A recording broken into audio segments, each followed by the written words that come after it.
Aurel beri kartu ATM, uang jajan Aminah jadi bahasan Atta Halilintar.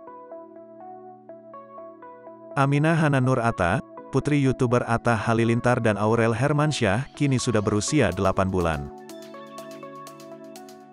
Cucu Krisdayanti tersebut sudah bisa mengonsumsi jajanan. Suster Iroh atau yang akrab disapa Suroh,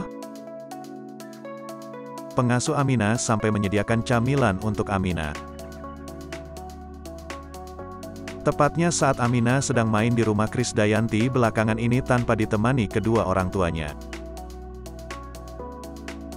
Mengetahui hal tersebut, Aurel Hermansyah yang tersambung dengan Aminah melalui panggilan video langsung memutuskan untuk memberikan kartu ATM kepada Aminah. Aurel meminta ATM kepada Atta. ATM tersebut nantinya bisa dipakai Aminah sewaktu-waktu ingin jajan saat berada di luar rumah. Namun berbeda dengan Atta Halilintar, ia mau tak perlu menunggu ada ATM.